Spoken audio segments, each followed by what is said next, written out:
ating bahay-sambahan. And indeed, the Lord will continue to bless us. And this morning, we will feel the energy po ng bawat isa as we go through our service and be with each other. And what best way to welcome this first Sunday ng ating 10th year but to greet ang ating mga brethren. Tanawin niyo po kahit yung malayo sa inyo, greet them, say hi to them. Kumustahin niyo po sila. Don't let this Sunday pass without asking how they are doing. And also, we welcome our brethren who are joining us through our online platforms sa ating pong Facebook Live and our YouTube channel. Magandang umaga po sa inyo. And to start our Sunday worship service, allow me to read to you the Word of God in the book of Psalm, chapter 96, verses 1 to 5. Sing to the Lord a new song. Sing to the Lord, all the earth. Sing to the Lord, praise His name. Proclaim His salvation day after day. Declare His glory amongst the nations, His marvelous deeds among all people. For great is the Lord and most worthy of praise. He is to be feared above all gods. For all the gods of the nations are idols, but the Lord made the heavens. We thank you, Lord, for your word. Let us come to the Lord in prayer. Salamat, Panginoon. Indeed, once again, for another morning that you brought us, Lord God, here at GCF Montalban, to hear your word, to be with our fellow believers, Lord God, to worship and glorify your name. We thank you always, Lord God, for this wonderful opportunity. This morning, Lord God, we ask forgiveness for all the sins that we have committed. Cleanse our hearts, Lord God, from all unrighteousness, and may we be worthy to be upon your presence this morning. Bless us, Lord God, throughout our worship service. May all that we do, Lord God, be of glory to you, Lord God, and you alone. Bless us, Lord God. We lift you up on high. We glorify you. All this we pray in Jesus' name. Amen. Once again, good morning po sa ating lahat. I am so blessed to see all of you here in the house of the Lord. Ready na po ba tayo to praise the Lord through songs? Amen. Pwede pong parinig ng isang malakas na amen. Amen po ba? Let us all stand and sing praises to Him. Through you, I can do anything. I can do all things. 'Cause it's you who gives me strength. Nothing is impossible through you. Blind eyes are open. Strongholds are broken. I am living back. Let's sing it out! Nothing is impossible.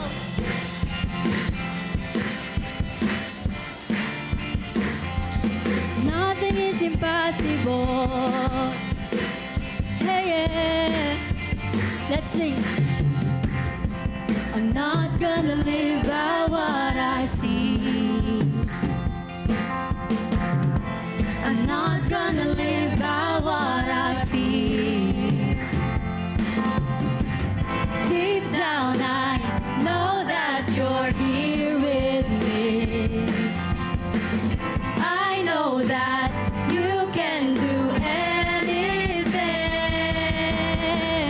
Through you, I can do anything. I can do all things. But it's you who gives me strength. Nothing is impossible through you. Blind eyes are open. Strongholds are broken. I am living by faith. Nothing is impossible. Amen. Nothing is impossible. Whoa. Once again, let's sing. I'm not gonna live by what I see. Not gonna live by what I see. What I see. I'm not gonna live by what I feel. 'Cause deep down I know. Deep down I know that you're here with me. Here with me. And I know that you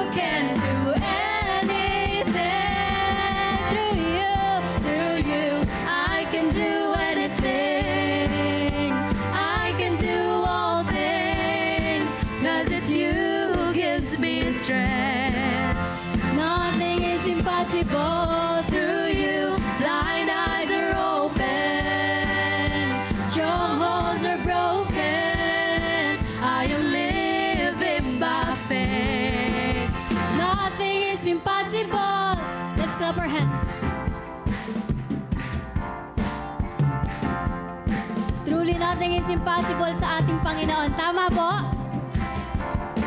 So let's sing together. I believe, I believe. I believe, I believe. I believe, I believe in you. I believe, I believe. I believe, I believe in you. I believe, I believe. Yes, Lord. I believe in you. I believe, I believe. I believe in you. Through you, I can do anything. I can do all things. 'Cause it's you who gives me strength. Nothing is impossible through you. Blind eyes are open. Strongholds are broken. Strongholds are broken. I am living by faith. Nothing is impossible. I believe, yeah. I believe in you. I believe. I believe in you. I believe. Oh, I believe. I believe. Yes, we believe. I believe in you, Lord. Amen, amen. Palakpakan po natin siya. Truly, nothing is impossible with God. Through Him, we can do anything. Do you believe that He sent us? Kaya po tayo nandito because He sent us in this. Naniniwala po ba tayo? Amen. So, as a follower of Christ, we must go and make Him known. We have purpose in this world. Hindi po tayo nandito lang kasi para makinig, para magkumanta lang, but we have purpose. And that purpose is to make Him known. So let's sing, Send Me.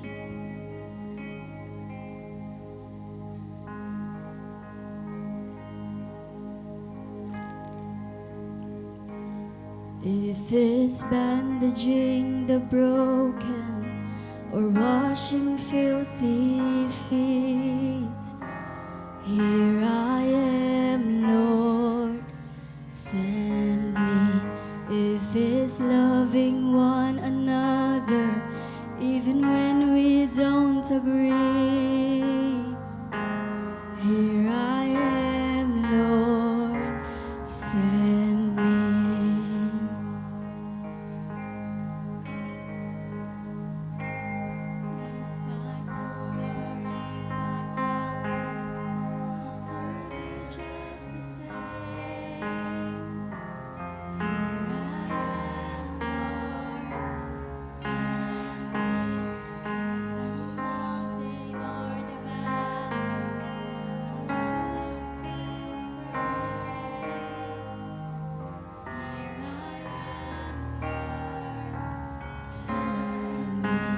If I'm known by how I love, let my life reflect how much I love you. I love you. And before you even ask, oh, my answer will be yes. 'Cause I love you. I love you.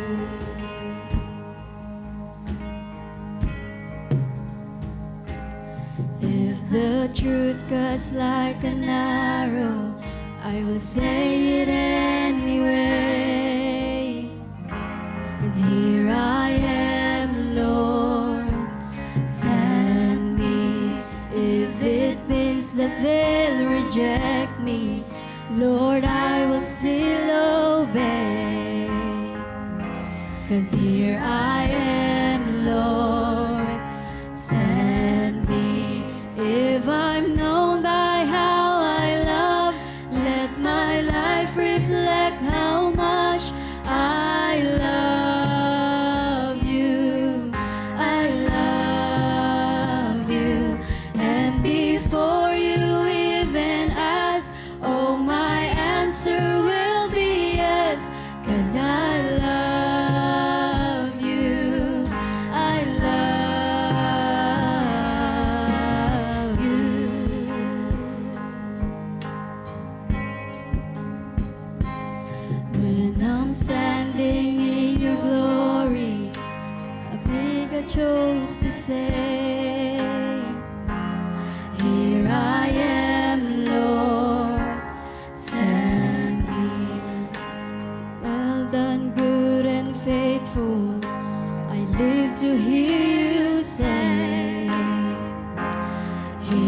I am, Lord, send me. Here I am, Lord, send me.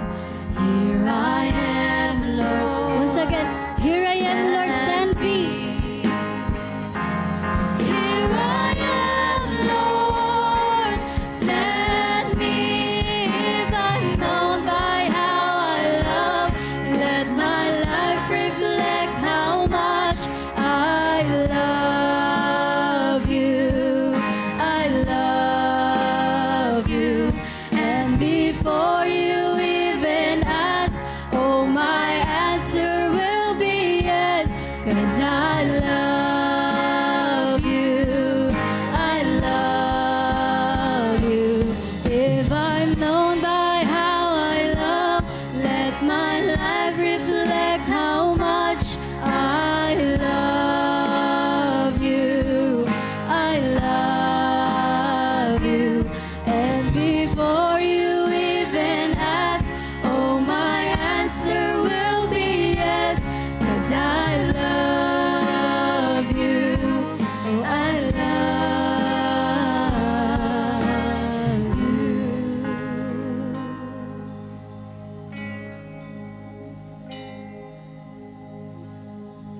Sometimes fear hinders us from sharing the gospel. Tama po. Natatakot tayo na baka ma-reject tayo or natatakot tayo na baka magkamali tayo. But Jesus said, peace be with you. Sa tuwing natatakot tayo, pinapaalala niya na hindi tayo mag-isa dahil we are safe. We are safe kasi kasama natin siya. So let us rest in His presence as we sing this last song. Under your grace, your mercy amazes me. Under your wings, your shadow covers me. Your promise of love, where my heart is safely undone.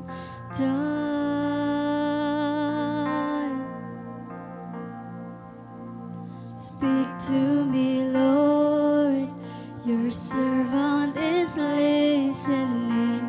Over the noise, I hear you whispering, my hope has come, and my heart is safely undone.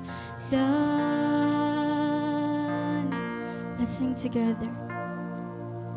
I found my fortress in you, and my soul is anchored with you. My resting place is in your name, forever safe. Speak to me, Lord. Speak to me, Lord. Your servant is listening.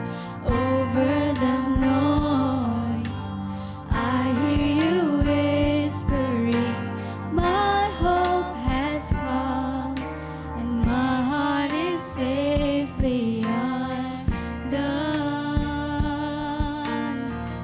Oh, I found my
Muli kantahin po natin ng sabay-sabay.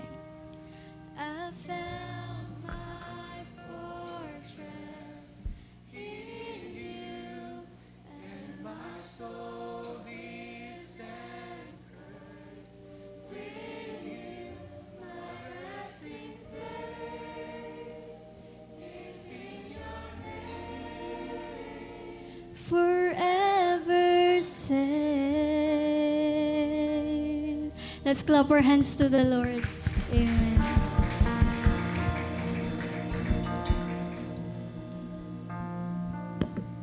Ibawa, please be seated.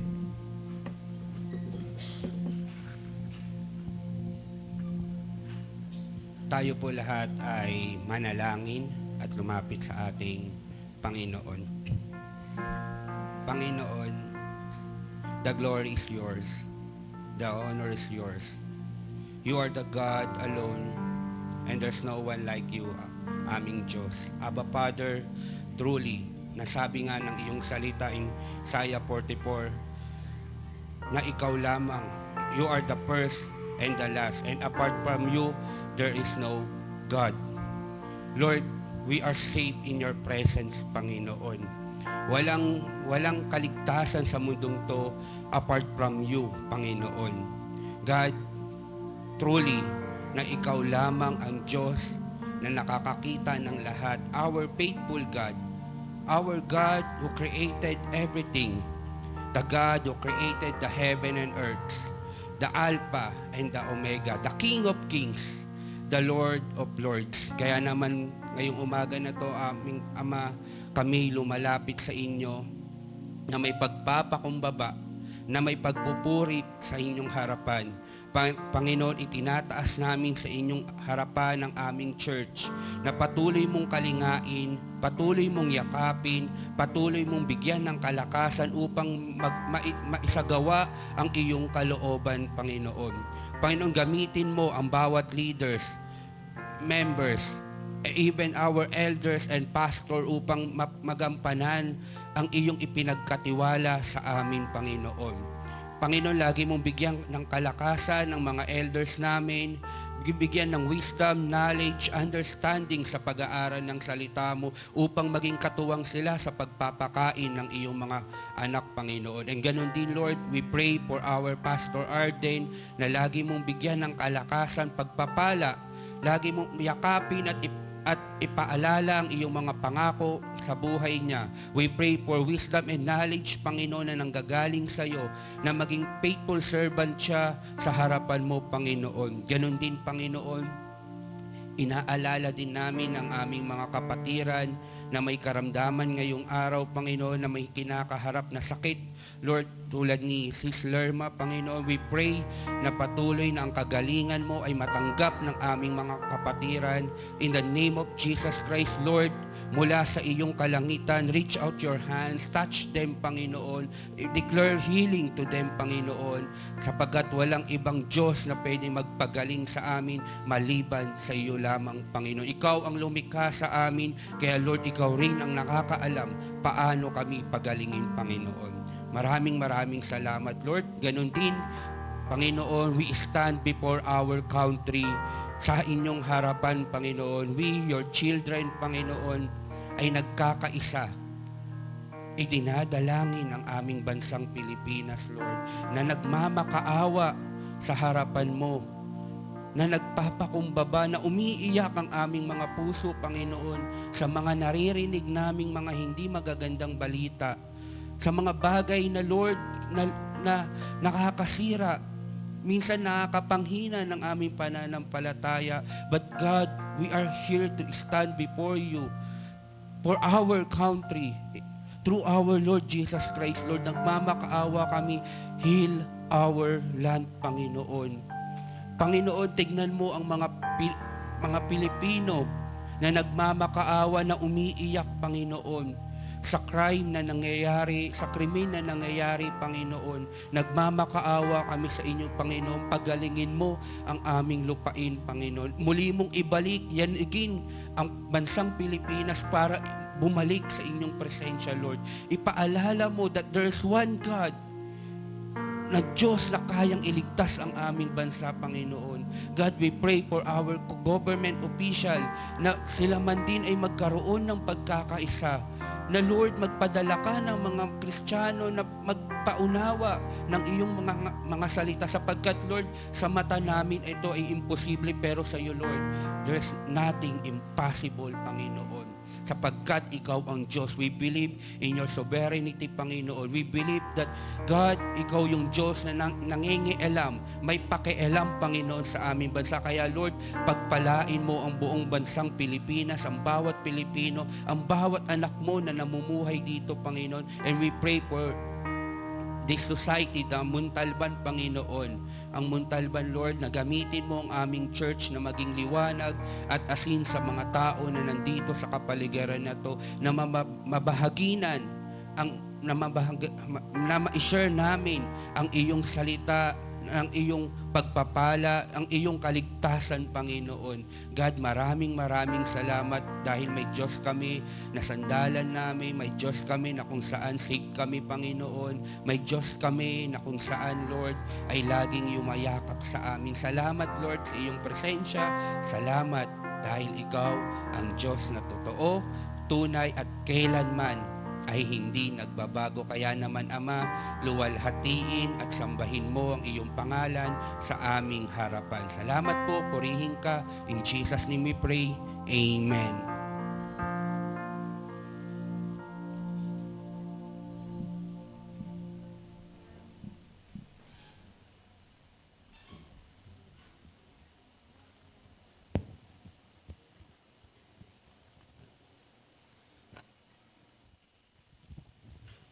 For our scripture reading, let us all open our Bibles to John chapter 20, verses 19 to 23. Again, John chapter 20, verses 19 to 23. Let us all stand in reverence to God's word. Let us read God's word together in whatever Bible translation you may have. On the evening of that first day of the week, when the disciples were together, with the doors locked for fear of the Jewish leaders, Jesus came and stood among them and said, "Peace be with you." After he said this, he showed them his hands and side. The disciples were overjoyed when they saw the Lord. Again, Jesus said, "Peace be with you. As the Father has sent me, I am sending you." And with that, he breathed on them and said, "Receive the Holy Spirit. If you forgive anyone's sins, their sins are forgiven.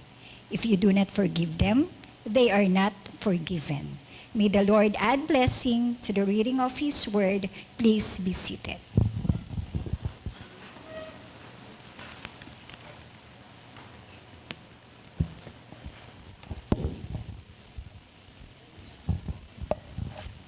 Magandang umaga po sa ating lahat. Ayan, so it's good to see you again. No? Ito yung first Sunday ng ating pang-11th year. Kaya po, gusto po sana kayong batiin again. No po. Medyo may hangover pa tayo ng 10th year anniversary natin. Sabuhin mo nga po, Happy 10th year. Yan, diba? Anniversary. Okay. Baka kasi wala dito. Yung iba wala eh. No, kaya binabati po namin kayo. Salamat again for joining us this morning. Talagang nakikita po natin ang pagkilos ng Panginoon. Before that, let us pray. No? Let us dive in prayer. Lord, thank you for your indeed faithfulness and your mercy, Lord, sa aming lahat. Hindi lang po sa church ito, kundi sa amin din. For giving us this opportunity, Lord, to listen to you. Lord, ang dalangin lang po namin ay maunawaan po namin yung mensahe mo. Ikaw po ang mangusap. May your voice be heard, Lord God. Hindi po ang boses ko o ang boses ni Numan. Kausapin niyo po kami personally because we know, Lord God, that you are living, Lord God. Ikaw ay buhay at nais mo po na ikaw ang marinig namin sa umagang ito. Sa pangalan ni Jesus, Amen. Dahil po, simula na tayo ng 11 years. Siguro ang tanong ko po sa inyo, mga kaibigan, ano po kaya yung main purpose of our church, di po ba? Ano ba talaga yung dahilan na kahit na ups and down, no? Itong church na ito, siguro nakita niyo naman sa church history, pero still, we still exist. Ano po? Nandito pa rin, nakatayo pa rin. At marami sa atin ay sumama pa rin, no, sa ika-10 taon at kasama pa rin natin sana, no po, hanggang tayo po'y our generation para mawala na, next generation ulit. Nevertheless, bakit kaya sa palagay nyo? Tanungin nyo ang katabi mo, bakit? Diba? No, anong dahilan kung bakit nandito pa rin tayo?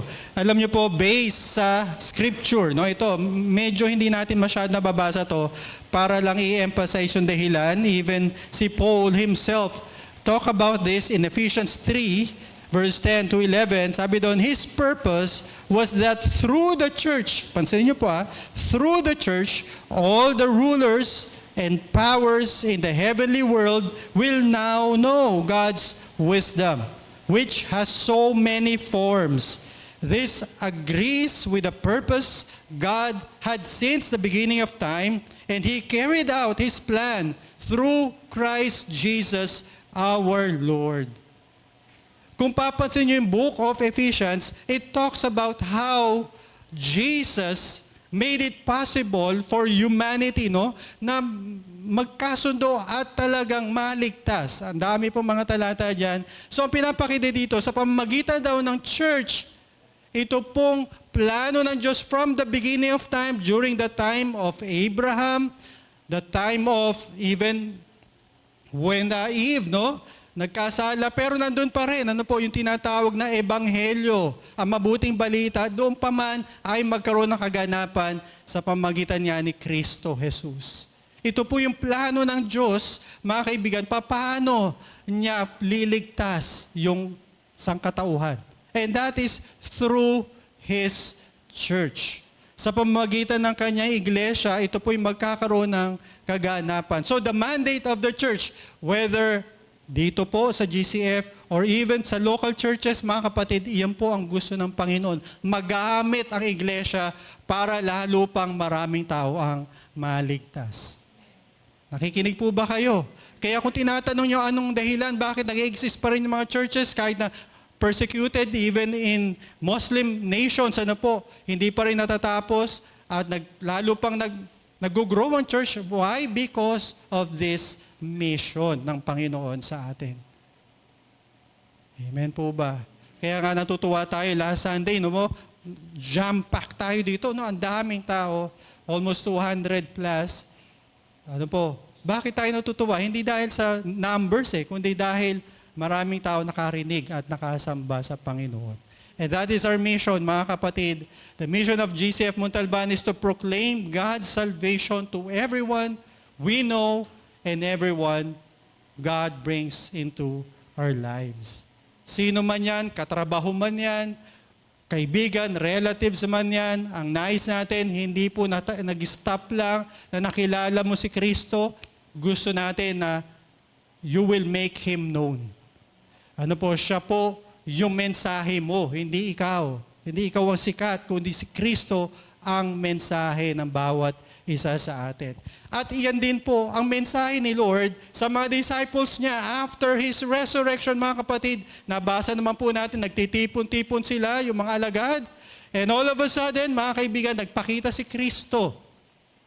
Diba? In His glorious body, kaya nga po, kahit sarado yung pinto, nakapasok siyang ganyan, yun nga raw tinatawag na glorified body, no po, na nakakapasok. So pinagpakita siya at He reminded them, mga kapatid, kung ano talaga ang gusto niya.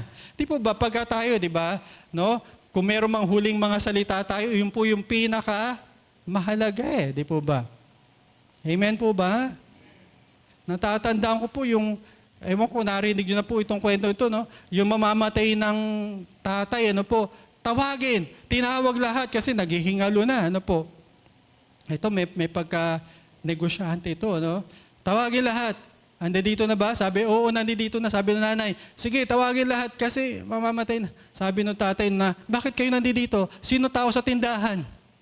Pero yung negosyo pa rin ang puso niya. Pero ito, si Kristo, mga kapatid, ang gusto niya ay mission. Kaya sabi doon, alam niyo po yung kung paano siya sinugo ng Ama, ganun din ko kayo susuguin. Actually, this is part of His prayer sa John chapter 17. At ang sabi nga po ni Rick Warren, nakakalungkot, no, ito po yung gusto ni Lord, isugo tayo. Pero alam niyo po ba, unfortunately, according to the study survey ni Pastor Rick Warren, 89% lang. Ano po, ng mga members, ang gusto lang nila yung tinatawag nilang they thought that the church was established for them to take care of their needs and their family as well. 89%. Kaya nakakalungkot, di ba? Pagka hindi na nami-meet yung needs, lilipat na sa iba. At ito rin po yung dahilan, no, kung bakit nagkakaroon ng transferee or yung kung lumilipat. Pero alam niyo po ba, 11% lang daw, sabi ni Rick Warren sa Purpose-Driven Church, sa book niya yan, the purpose of the church is to win the world for Jesus Christ. 11% lang. Sabi mo nga sa katabi mo, alam mo ba yun? Yan, ha? Kasi akala natin, kaya meron church, para lang tayo makater, maging masaya. Pag hindi na tayo nagiging masaya sa preaching, sa kanta, hindi na natin nagugustuhan, aalis na tayo kasi hindi na namin meet yung needs natin eh. Pero hindi po yan. We need to focus on others. Dati pagpunta mo dito sa church, very self-centered ka. Dapat po, habang tumatagal, ikaw na yung nagiging other-centered na.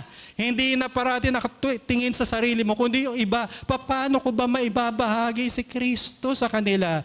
Kasi kapag hindi po ganyan, sabi ni George Barna sa kanyang libro, Evangelism That Works, kapag daw hindi ganyan, the organization is not truly a church, but is simply a group of people intrigued by religion. Kaya nga po mga kaibigan, bumalik pa si Kristo. Ipinaalala sa mga alagad niya yung kanilang mission, Great Commission, go and make disciples. And this is reiteration of His prayer sa John 17, I have sent them into the world just as you sent me into the world. Bigyan ko lang po kayo ng konting post, no? Yung pahinga ba? No? Anong ibig sabihin nito sa iyo, mga kapatid? Kung paano si Kristo isinugo, ikaw din. Ikaw din. Di po ba? Di po ba? Parang ang sinasabi nito sa atin, it is a privilege, an honor, na gagawin mo yung ginawa ni Kristo. Di po ba? Amen? Akala kasi natin, ang pinaka-core ng ating buhay, makapagtrabaho, maging maganda yung kita, makapag-asawa, magkaroon ng mga anak. Di po ba? Hindi yan ang pinaka-core or hindi yan ang pinaka-crux or purpose ng buhay natin. It is to follow Jesus' mission. Kung ano yung simulan niya, ganun din tayo, ito rin ang ating gagawin. And that is our goal, mga kaibigan, as a church, no po, lalo pa nating abutin sapagkat we are sent for the harvest. Tayo pong lahat, ano po, kung paano si Kristo isinugo, tayo rin po. Hindi lang isa ang sugo, tayo pong lahat ay isinusugo ng Panginoon. Yan ang purpose mo. Kaya kung tinatanong mo, bakit kaya ako nandito? Diba? Hindi, ayan po. Hindi lang makilala mo si Kristo. Tapos na. Kasi kung ganun lang, dapat lahat tayo nasa langit na. Amen po ba?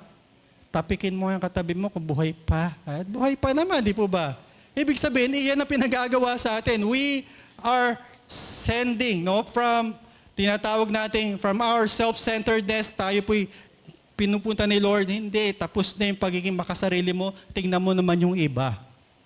Maging other-centered ka. But by becoming, mga kapatid, na tayo sinusugo ni Lord, it is not just simply going.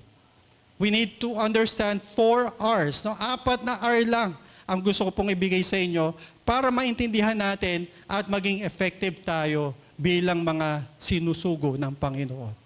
Balikan natin yung talatang binasa natin, sabi sa John 20 verse 19, on the evening of that day, the first day of the week, the doors being locked where the disciples were, for fear of the Jews, Jesus came and stood among them and said to them, peace be with you. Di po ba? Sa Hebrew, shalom. Ano po? Shalom. Alam niyo po, after nung si Jesus ay napako, nabuhay na maguli, kaya po sila natatakot dahil may balita na sila na isusunod ng mga Pariseo, mga leaders during that time. Hinahunting na rin sila. Pero ang maganda nito, mga kaibigan, mga kapatid, ano po, na pinapakita dito na si Jesus nagpakita, ano po, para alisin yung kanilang mga agam-agam, mga takot. Kaya sabi niya, peace be with you. Di po ba? Ang ganda. Ano po, bagamat pwedeng sabihin ni Jesus, ito yung mga scenario sa mga pelikula, mga kaibigan, di po ba? Di ba hindi niya pwede sabihin niya, peace be with you, kundi, nandito pala kayo, kayong mga. Di po ba sila yung mga umalis, tumalikod sa Kanya, di po ba? Amen po ba? Nandito pa, nagsasama-sama kayo, susuplong ko kayo. Siguro, gano'n. Para lang maghigante sa ginawa nilang betrayal, denial, or even leaving Him while He was on the cross. Walang natira sa kanila, except for John. Di po ba pwede niyang gano'n eh? Pero ano sabi ni Jesus? Peace be with you. Amen po ba? Ito pinapakita dito na hindi dapat naghihigante ang sino man. Tinanggap pa rin ni Jesus sila na ang tagal ng panahon, if you will read the gospel na po, hindi pa rin nila matutunan. 3.5 years si Jesus was ministering to them, but nevertheless, they still stubborn and hindi pa rin nila maunawaan yung ginagawa ni Jesus. And up to now, mga kapatid, di po ba? Pero nevertheless, Jesus still accepts them. Amen? Ganun rin tayo, mga kapatid. Hindi natin maibabahagi yung mabuting balita kung meron tayong puno-puno tayo ng takot. Kaya naman, mga kapatid, dapat po tanggapin natin yung kapayapaan ni Kristo. Tayo po'y tinatanggap. Kung paano yung mga alagad, ano po, na kahit ganun sila, marami silang kahinaan, tinanggap ni Kristo, the Lord is saying to us, extend that peace to other people. Sino dito walang kahinaan? Sino dito walang, kung minsan hindi tinotopak? Hindi lumuluwag ang tornilyo, mga kapatid. Di po ba? Madalas ganyan tayo at madalas nga, wala nga tayong time para kay Lord eh. Sabi natin, we have no time. Pero po, may time tayo mag-Facebook, mag-scroll, at magbasa ng kung ano-anong, and even pinagmamalaki pa natin sa Facebook natin ay ano nakalagay doon? Sabi natin doon, no, Netflix. Di ba?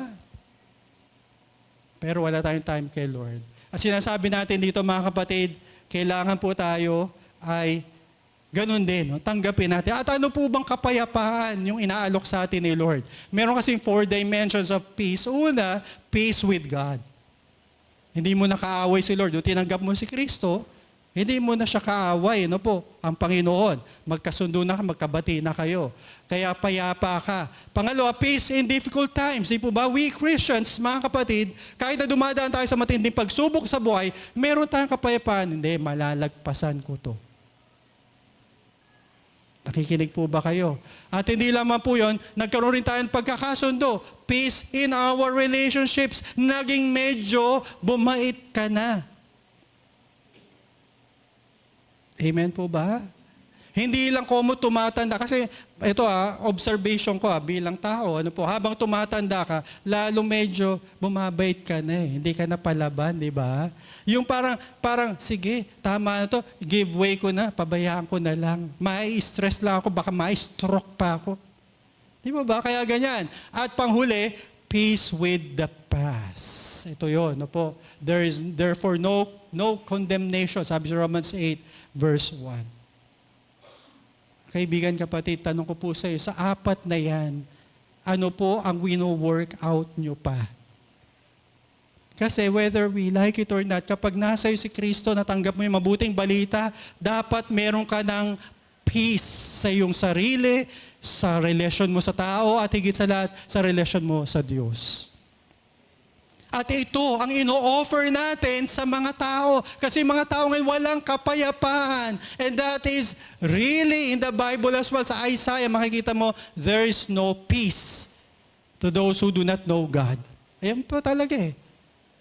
Kaya ito yung binibigay natin. Kung wala tayong kapayapaan, hindi po natin mabibigay yung kapayapaang binibigay ng Panginoon. Kaya nga kailangan you need to receive peace from Christ.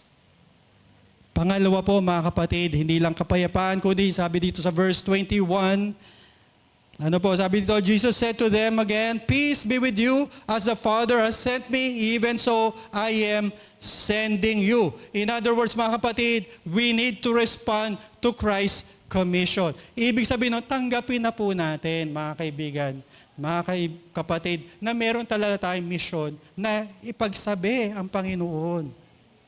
Hindi lang tayo naging Kristiyano na wala lang, kundi talagang tayo po ay naging part of His mission. Kaya nga ang to send, sabi dito, alam niyo po ba yung send me or sending? Ibig sabihin po niya sa Greek ay missionaries.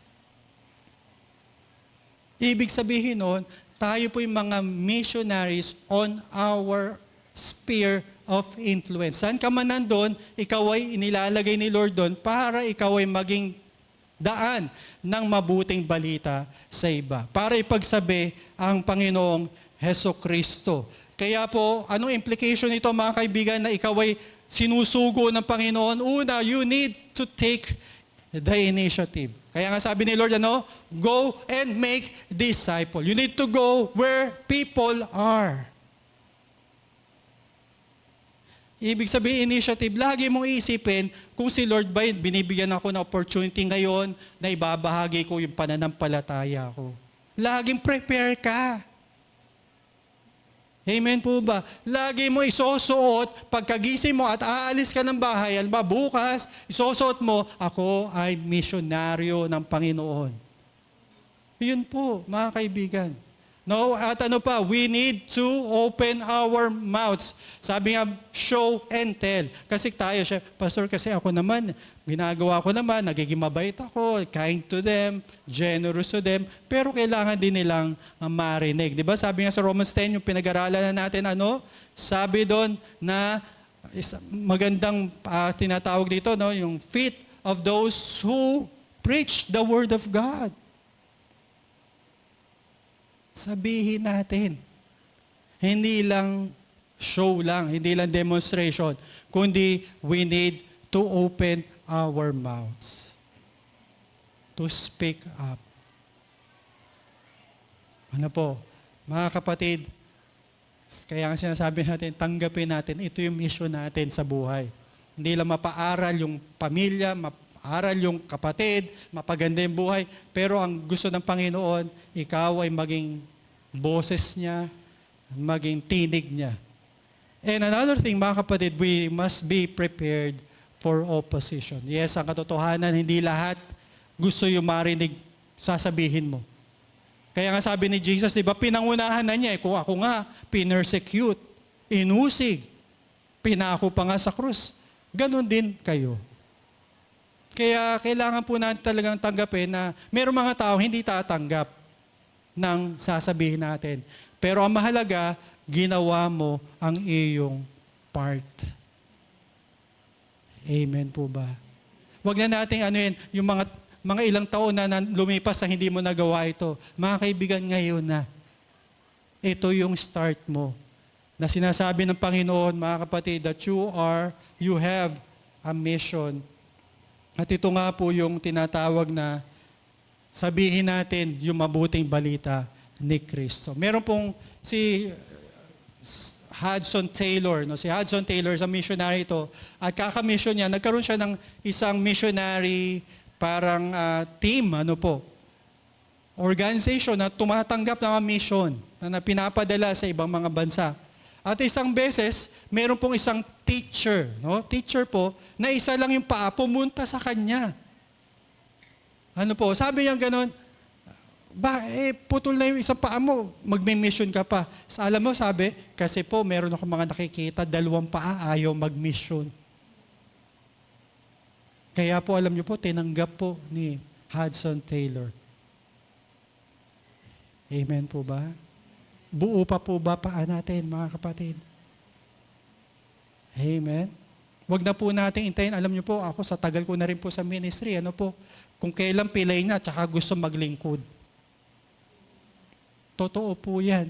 Pastor, sasama ako. Hindi ka pa, nakakasampung step pa, hingal ka na eh. Ngayon pa. Di po ba? Kaya po habang malakas po tayo, ano po, wag lang natin gamitin sa pagtakbo, sa paglakad.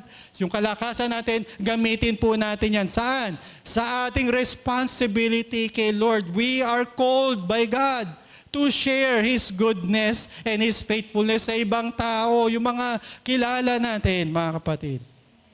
Amen po ba? May kausap pa po ba? Para 3 na lang Pastor. Hindi, pagka ganito kasi, no, yung topic parang, totoo ba? Totoo, alam nyo, kung meron kang tatanungin kung ano yung pinakamahalaga, ito po. Ito po yung pinakamahalaga kay Lord. Kaya nga Great Commission ito mga kaibigan. Kasunod na lang dyan, yung mga material, mga wealth, pero ito ang gusto ni Lord. Dahil tayo po ay temporary lang dito. Amen po ba?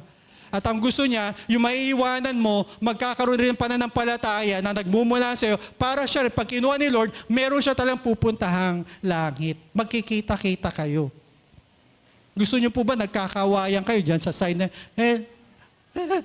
buti, kung kumuhay pa sa iyo yan, baka minumura ka na rin yan. Di po ba? Bakit? Kasi hindi mo shinare yung gospel. Amen po ba? And thirdly, mga kapatid, sabi sa verse 22, balikan natin yung verse 22, and when he had said this, he breathed on them and said to them, sabi doon, receive the Holy Spirit. So yung itinatawag natin pag-share pala, hindi iyan saganang atin, kakayahan. At ang katotohanan nga, kaya nga ni-stir up ko yung inyong spirituality, yung heart nyo, magkaroon ng passion kasi whether we admit it or not, it is not our natural. Mas gusto natin nga tahimik at wala nang pakialaman sa relihiyon. Di po ba? Ganun naman talaga totoo Gusto natin, wala nang usap-usapan, wala nang Kristo. Basta ako, happy ako sa iyo, may religion ka, ako rin. Tapos ang kaso. Kasunduan tayo. Di po ganun? Ayaw natin. Kaya nga po mga kapatid, si Jesus, He breathed, sabi doon, on them, receive the Holy Spirit. Because sharing the gospel ay hindi po sa ating kakayahan. We need to rely on the Holy Spirit's power. Kung sa'yo lang, mas gusto mo pong tumahimik at magpipindot-pindot ng ganyan na lang, wala nang pansinan. Kahit na parang binubulungan ka ng banal na Spirit, walang katabi, sharean mo na. Pupunta ka palang Baguio, sharean mo na. 8 oras kayo magkatabi niyan. Anong ginawa mo? Tulog na lang ako. Pagkagising mo, cellphone na lang. Sino kaya nag-chat sa... Di ba? Gumagan pa tayo. Wala tayong pakialam Kaya po mga kapatid, the Lord has given us Holy Spirit to remind us of what He is expecting from us. Meron tayong responsibility, mga kaibigan, to make Him known. Kaya wala pong magsasabi sa atin, hindi natin kaya. Why? Because of the Holy Spirit. Ano po ba yung work ng Holy Spirit sa atin? Una po, He gives us the words to say. Ayan, basahin niyo po sa Luke 12. Kapag wala ka na masabi, ang konteksto nito, huhulihin ka, magte-testify ka, at wala ka masabi, tuturuan ka raw ng Holy Spirit. In the same way is true sa atin, mga kapatid. Kapag hindi ka makapagsalita, magkakaroon ka ng wisdom to share the gospel. At pangalawa, He convicts us and our listeners of sin. Ang banal na Espiritu magpapaalala sa kanila kung ano yung nagawa nilang kamalian. Hindi mo na kailangan paungkatin. Ano bang historical Anong krimen mo? Hindi. Ang banal na Espiritu magtuturo sa kanila na talaga sila po'y makapagsisi at humingi ng tawad sa Panginoon. And He converts a hard heart. Kaya tandaan natin, walang matigas na puso, mga kapatid, sa mainit na banal na Espiritu, mga kaibigan. Amen po ba? Akala ko mainit na kape, Pastor. Banal na Espiritu. Ano man po tigas ng puso natin, mga kapatid, tandaan natin, wala pong bato na hindi kayang basagin ng salita ng Diyos. Kaya nga sabi sa Jeremiah, the Word of God is like a hammer that breaks the rock. At ito po yung puso ng tao. hindi ikaw ang magko-convert. Sabi mo nga sa katabi mo, hindi ikaw ang magko-convert. Ayan, salamat po sa 5. At least kanina, nadagdagan ng 2.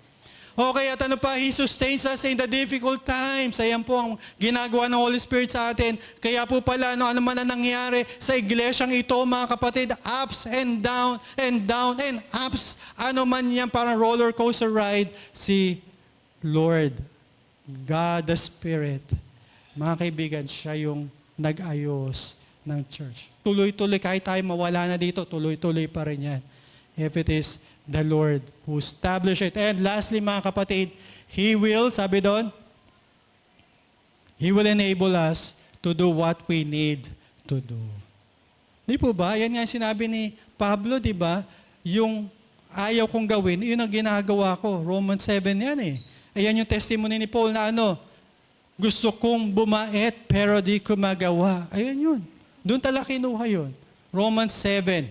At sa pamagitan ni Kristo, last verse doon, through Jesus Christ, He gives me victory.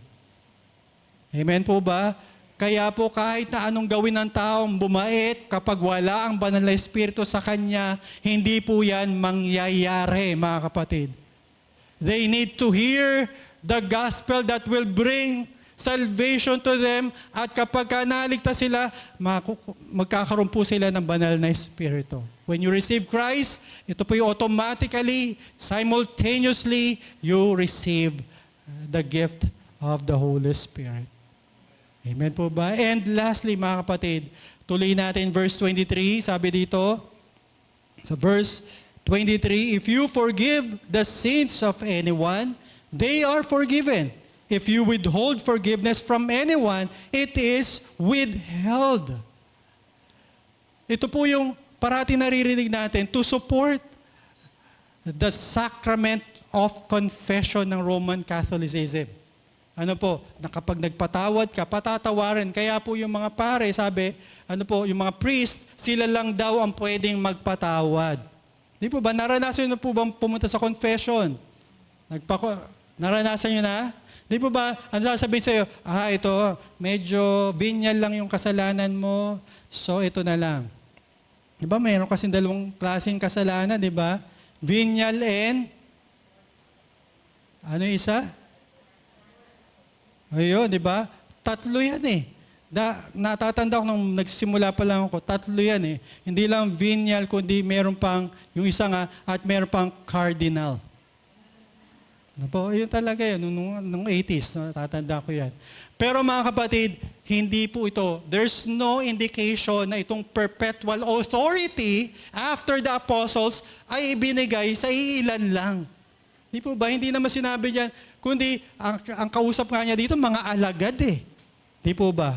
Ibig sabihin, hindi lang certain people ang pwede magpatao. Sige, ganito, 10 rosary. O kaya ito, yung 10 Hail Mary. Mga gano'n, di ba? Hindi yun eh. Or luluhod ka gano'n. Wala pong gano'n. At it is in the context of mission. Ang pangako ng Diyos, mga kapatid, sa mga taong tatanggap sa Kanya, hingi ng tawad sa Kanya, siya ay papatawarin. Amen po ba? Kaya po kasi ang message of the gospel is about forgiveness. We reveal God's forgiveness to people. Alam niyo po, maraming tao gustong mapatawad siya. Natatanda ko meron po sa Spain, pumuntang sa tinatawag na dyaryo at nagpa-anunsyo, Pedro, pinapatawad na kita, magkita tayo dito sa dyaryo, sa establishment na ito. Alam niyo po kung ilang Pedro dumating? 50. Ibig sabihin, pinapakita doon na ang tao gusto niya mapatawad. Amen? Sabihin mo sa katabi mo, mga kapatid, patawarin mo na siya. Di ba ba, no? Oo. Baka hanggang ngayon, yung teacher mo na imbis na magiging summa ka, mga kapatid, or magna, dahil siya po, nilagyan ka ng line of 7 na hindi ka natuloy na 79.8, hindi pa kinonvert ng 80. Pag nakita ko itong teacher nito, pagka nagka-Ford ako, Ford Everest, mga ganun pa no? So, hahagingan ko siya. Mga kaibigan, mga kapatid, hindi po ganon. Kaya po kailangan po natin pagpapatawad. At hindi lang po pagpapatawad, yung mensahe ng Panginoon, mga kaibigan ko, ito rin po yung reconciliation. Sabi sa 2 Corinthians 5, di po ba? Sabi dito that God was reconciling the world to Himself in Christ, not counting of people's sin, o pansin mo, against them, and He has committed to us the message of reconciliation. We are therefore Christ's ambassadors, as though God were making His appeal through us. We implore you on Christ's behalf, be reconciled to God. Yes, mga kaibigan, pag lumapit tayo sa Panginoon, papatawarin tayo, pero hindi lang doon natatapos. Kasi yung reconciliation na sinasabi dito, mga kaibigan, ito po yung magkakaroon ka ng panibagong relasyon na naman. Ang ginamit na word na reconciliation ay katalyaso, no? Katalyaso, which means reunite, to get back together, na para kayong naghiwalay na mag-asawa, di po ba? Pag nagkabalik, wow, nagkabati na sila, nagkasundo na sila, at sila ay nagkaroon na ng relasyon ulit. Ganun daw yung reconciliation. Unlike forgiveness, pwede yung forgiveness one way lang eh. Bakit? Sabi mo, patawarin mo, kahit na hindi ka patawarin niya, basta ikaw, pinatawad mo na siya. Di ba that is forgiveness? Di po ba? Tama ba? Bahala siya. Problema na niya yun. Siya na mananagot. Basta ako pinatawad ko na siya. Ganun po ba kayo, mga kapatid? Di ba? Minsan ganun, no? Pero pag nakita mo, pinatawad ko na siya. At nakablock na rin ang Facebook niya. At yung messenger niya, dinelete ko. Ganun ako magpatawad eh. Ano po? Natatandaan ko po, kinausap ni John Wesley isang tinatawag na general. Ano po? At medyo mamamatay na tong general na ito. Kaya sabi ni John Wesley, ikaw ba, meron pa bang mga kaaway na dapat patawar? Pastor si John Wesley. Pastor, wala na. Talaga? Pinatawad mo na? Pinatay ko na po silang lahat. Biruin mo. Siguro hindi man literal, kumbaga yung sa sarili niya, isip na, minsan ganun tayo eh. Ano po, we play dead. Ang tawag niya sa council, play dead, na ano, parang wala lang, patay na. Sino siya? Sino siya? Hindi ko siya kilala. Diba? Dati mong best friend. Pero mga kapatid, ito po yun. Kaya nga po yung reconciliation, it is a two-way. Both parties, kailangan mag-a-agree. Lalapit ka, makikipagkasundo ka. And that is what reconciliation is all about. Si Jesus Christ, yes, namatay siya sa krus, pinatawad ka, pero ikaw mismo magdesisyon na lalapit ka sa Diyos at tatalikuran mo na at siya na ang iyong sasambahin. Parang ano yan nakakulong, parol, binigyan ng parol ng government. Dahil masama ang loob niya sa presidente, hindi niya tinanggap. Yung parol ba, ligtas? Hindi, nandun pa rin siya sa kulungan. And the same way is true, mga kapatid. Para tayo magkaroon ng magandang relasyon ulit sa Panginoon, dapat po tanggapin natin siya bilang Diyos at pagligtas. Makipagkasundo ka, mga kapatid. Amen po ba? Kaya ang ganda ng ginawa sa atin ng Panginoon, binibigyan tayo, ino-offeran tayo ng panibagong buhay sa Panginoon. Kaya nga po yung duty ng church, mga kaibigan, yung church, sa pagpapatawad, it is to proclaim forgiveness to the repentant believer. Huwag na nating patagalin pa yung mga tinatawag natin, samahan natin ng loob. Patawarin na natin, magpatawaran. James 5, di po ba? Ano sabi doon? Confess your sins to each other and forgive each other. Amen po ba? Ang hirap maliit lang tayong iglesia, di ba? Biruin mo, may kasamaan ka panloob, di po ba? Pagkakamayan mo, buti nga walang ganito dun. Dati, panahon namin nila, na Sister Georgie, I love you, Will. 10 lang kayo. Paano hindi mo makakamayan yun? Di po ba? Kaya po, yung duty ng church is to proclaim forgiveness. Pinatawad ka na kasi sabi sa 1 John 1:9, promise ni Lord yan. At ano pa? To warn the unbeliever that they are in danger of forfeiting the mercy of God. Yes, God is merciful. Nandyan na, kukunin mo na lang. Kung ayaw mo, ikaw ang mapapahamak. Amen. And that is our message.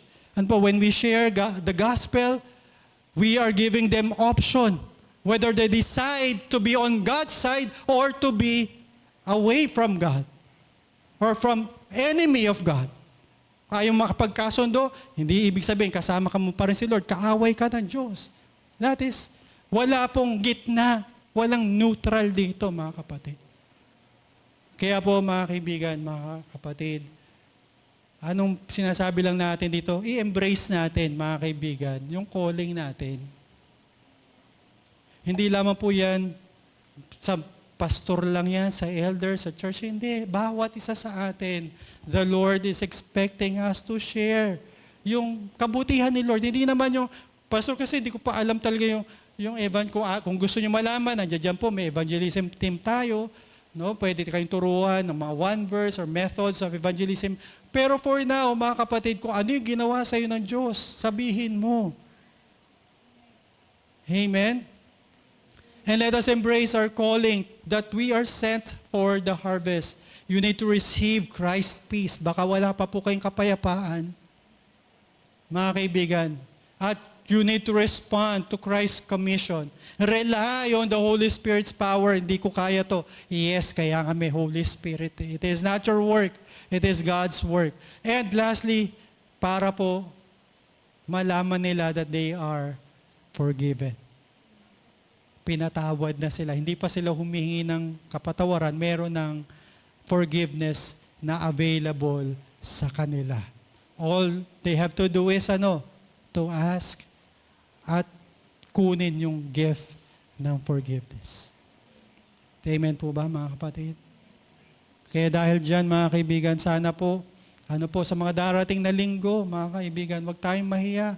I-share sa mga loved ones natin, sa mga friends natin, na merong nagligtas na sa kanila, na merong nagpatawad na sa kanila. Hindi lang tuwing anniversary, yes, talaga on fire tayo mag-invite, pero kapag wala na, pag every Sunday, bahala na sila sa buhay nila, kanya-kanya na to. Dapat hindi gano'n ang attitude natin, habang binibigyan ka ng buhay ng Panginoon, ayan ang purpose mo, hindi lang para kumain at para magpakasaya. Hindi. Ang purpose natin ay kung paanong si Kristo ay sinusugo rin tayo ng Diyos. Kanino? Hindi po sa ira. Dito, katabi mo lang. Kapitbahay mo, kaibigan mo lang. Na marinig rin nila ang mabuting balita ng kaligtasan. Amen po ba? Sige po, tayo po yumuko at manalangin. Let us commit this time to the Lord. Lord, salamat po for reminding us. Kung meron ka mang pinakamahalagang mensahe na hindi namin makalimutan, Lord, ito po yun, Panginoon. Just as you have sent Jesus, Lord, you are sending us as well.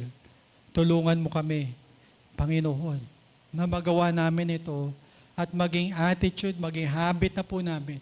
Alisin mo po yung hiya namin, takot namin.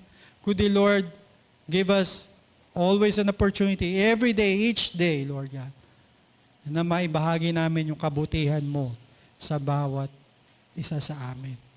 Salamat po, Panginoon. Ito po ang aming dalangin sa pangalan ni Jesus. Amen.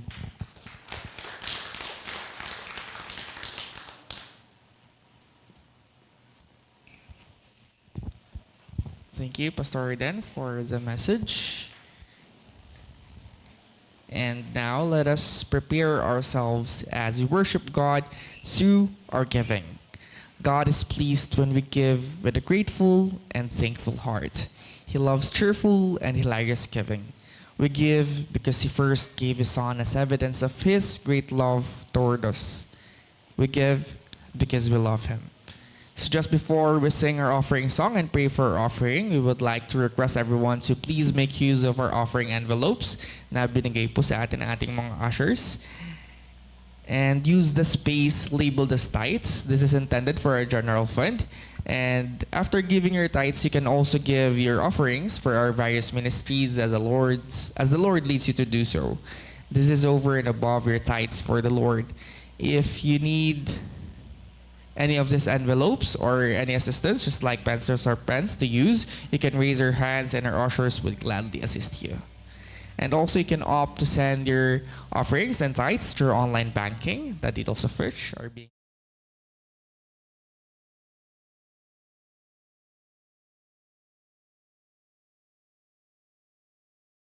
here. You can write your thanksgiving and prayer petitions to the Lord, and after writing, you can drop them at the box near your usher's table as you leave later. And all of this are being prayed for during our Midweek Prayer Fellowship, which we invite everyone to join. Lagi po ito every Wednesday from 7 o'clock to 8:30 in the evening. And also, we would like to briefly acknowledge that our flowers today are offered to the Lord by Sister Yalin Estrada. Amen. Salamat sa buhay mo, Sister Yalin. And if everyone is ready to worship the Lord through our giving, may I request everyone to please stand once again as we sing our offering song.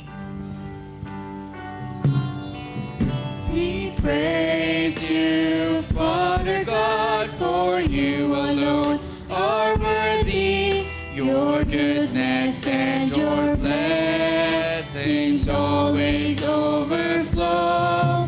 We offer to you our lives as a pleasing sacrifice. We lift up our hearts to you and we thank you, Lord, for your love. Let us all pray. Yes, Lord, we thank you for your love, for your continuous provision, for your sustenance, Lord God. Indeed, you give us bountiful blessings, more than enough, Lord God, more than what we deserve. And this tithes and offerings, Lord God, is our way to give back, Lord God, what you have given us. May we be worthy stewards, Lord God, of what you have entrusted to us sa aming mga trabaho, Lord God, our businesses, Panginoon, our source of income. Kayo po ang mag-flourish nito, Panginoon, that we may be able to be a blessing to others also. And may all of this, Lord God, na aming nakalikom, Panginoon, be of work, Lord God, here at your ministry at DCF Montalban. Salamat, Panginoon. Indeed, you are the giver, Lord God. And we thank you. All this we pray in Jesus' name. Amen and amen. We may all be seated.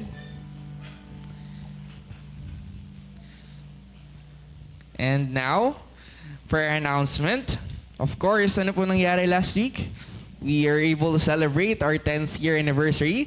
And to everyone who were able to join us, lahat po tayo na naka-attend, lahat ng tumulong in the preparations, we are very blessed to have you with us. And to recap yung mga happenings during our anniversary, let us watch this video.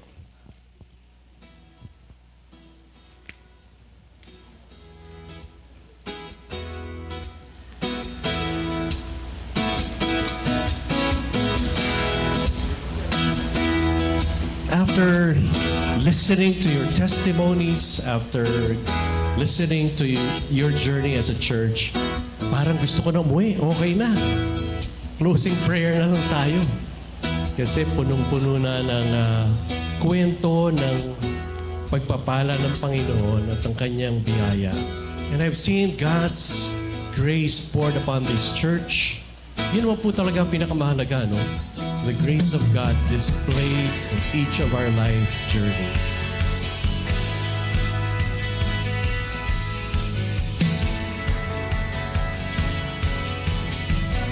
Dapat ang unahin natin yung relationship muna natin sa Panginoon. So, ano po yan? Ito po yung Proverbs 16 verse 3. Commit to the Lord whatever you do and He will establish your plans. So, anong gusto natin mangyari? Makikita po natin still, continue pa rin po yung discipleship. Ito po, ito yung gusto natin. Lumago tayo bilang mga disipulo ng Panginoon. Siyempre, nandiyan po yung intentionality ng pag-abot, pag-aalaga, discipling all the members. Yan po yung may mentor, may regular training pa rin po tayo, Bible studies, and even yung group natin. Gusto kasi natin lahat ng mga miyembro ay maging disciple na magdi-disciple din. Pangalawa, care for the church family. Ano po, kaya po yung makikita natin dito, no, yung mga nag-present ng testimony ay may mga pamilya. Kasi gusto natin maabot lahat ng family members natin. Yun yung talang goal natin. Kasi gusto natin, yung church natin, mga kapatid, no, ay hindi ka parang nag-iisa. Kundi lahat ng miyembro natin nararamdaman yung pagmamahal ni Kristo. Okay. At pangatlo, yung F is we want to foster a lifestyle of faith and prayer. No? Lalo natin i-deepen yung ating tinatawag na prayer life, yung dependence natin sa Panginoon, yun nga.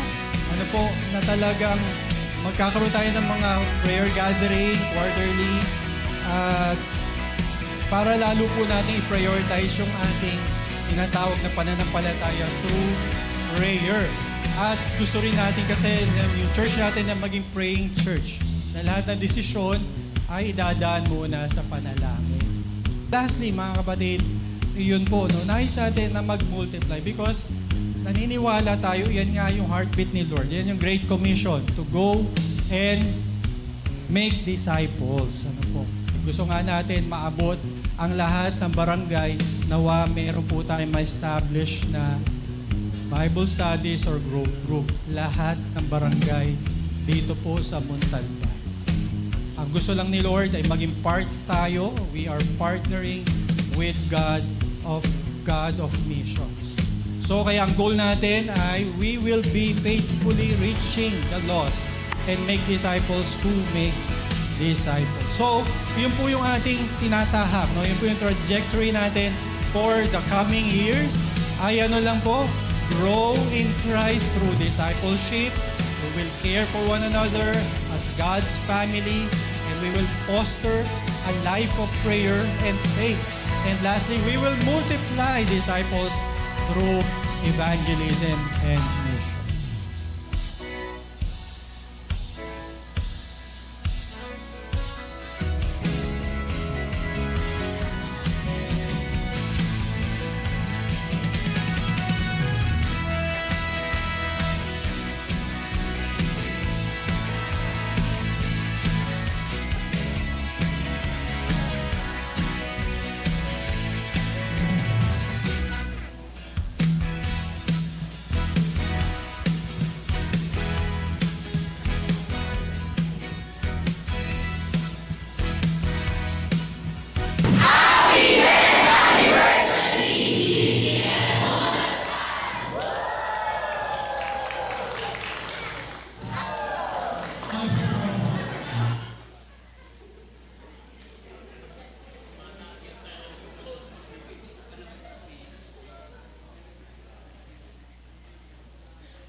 And salamat sa kabutihan ng Panginoon. No? God has been faithful through the 10 years of GCF Montalban.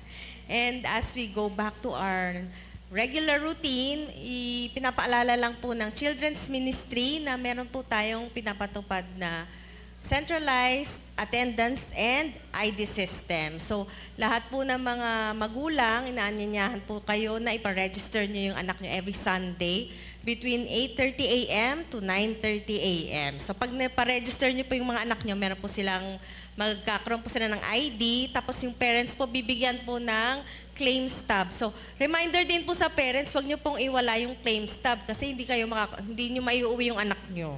Joke lang. Pero kailangan nyo pong itago kasi laminated na po yung may bibigay na claim stub. So, magpre-prepare po ang Children's Ministry ng laminated na IDs for the kids para madali po silang ma-identify. Tapos yung claim stub po, ipe-present nyo po yan sa taas pagkasundo nyo po sa mga anak nyo. Tandaan nyo rin pong sunduin yung mga anak nyo. After the worship service, susunduin nyo po sila, bibigay nyo po yung claim stub. And then, this is for the purpose of updating our records continuously and also for the safety of your kids. Maganda po na sinusundo po natin sila sa taas para sure po tayo na tamang bata po yung naiuwi natin. Baka pag uwi natin, iba pala yung batang naiuwi. Joke lang. So, ongoing po ito. So, every Sunday po, we encourage you also to register your kids between 8:30 to 9:30 para po on time po silang aakyat doon sa room, may time po sila makapagtsikahan sa mga kaklase nila at makapag-start ng lesson on time. Pwede pa rin pong sumali yung mga later than 9:30. Kaya lang, hindi na po sila mamamark na at present doon sa attendance. So, pwede nyo pa rin po silang ihatid. Kaya lang wala na pong registration table by after 9:30 a.m. So, maganda po maaga po sila para po ma-enjoy po nila fully yung kanilang Sunday school lessons. Yun lang po. Salamat po. Kung may questions po kayo, lapitan nyo lang po si Sister Blessy, yung ministry coordinator natin for children's ministry. Nagtuturo po siya sa taas. Or any of the Sunday school teachers po. Thank you for your cooperation and have a happy Sunday.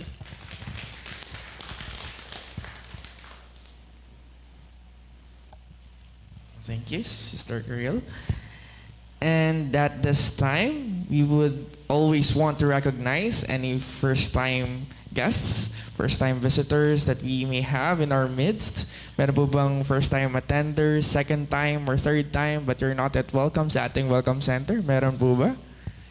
On the right side. Amen. Welcome po here at GCF Montalban.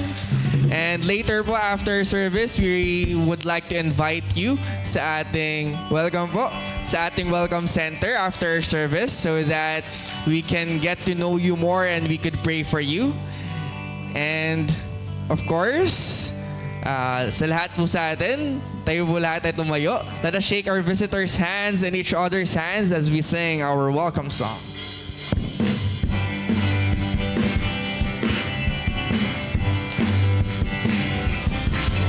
We welcome you today to our fellowship. We are glad to see you share your life with us. As a family, we'll go together, worshiping our Lord and King with all our hearts. We welcome you to GCF.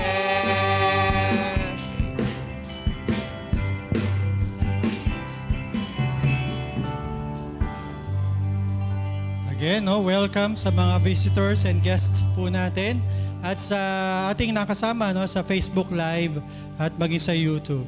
Sana po every Sunday mag-invite tayo kasi para talagang ma-exercise o ma-practice natin yung napag-aralan natin. Okay, so mamaya po sa mga leaders, meron po tayong evaluation. Magkakaroon tayo ng evaluation about what happened nung last Sunday na anniversary. Okay, again, salamat po ulit. Tayo po yung magwakas sa panalangin. Let us close with a word of prayer.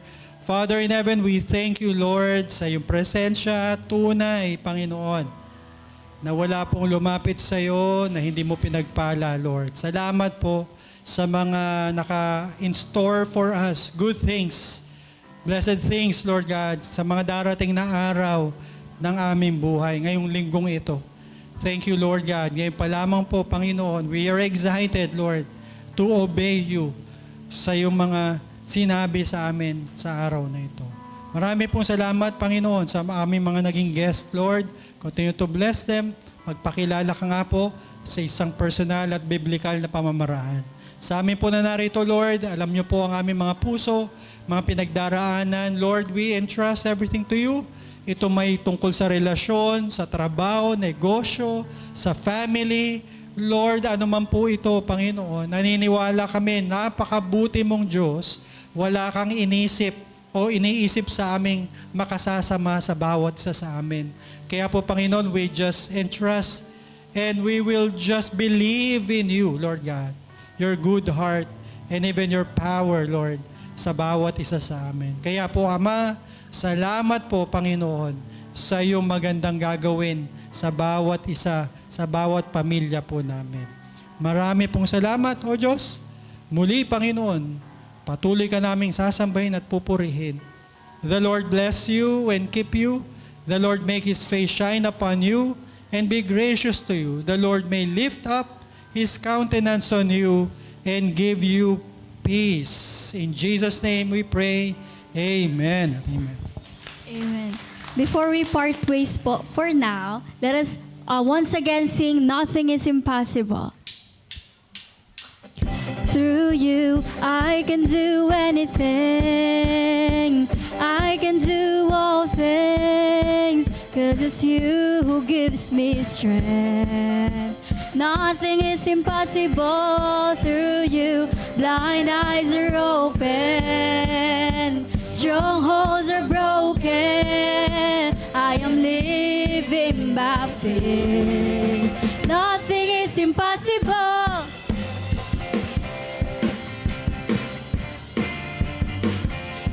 Nothing is impossible. Let's sing together. I'm not gonna live by what I see. I'm not gonna live by what I see. I'm not gonna live by what I feel. Deep down I know that you're here with me. I know that you can do anything. Through you, I can do anything. I can do all things. For it's you who gives me strength. Nothing is impossible through you. Blind eyes are open. Strongholds are broken. I am living by faith. Nothing is impossible.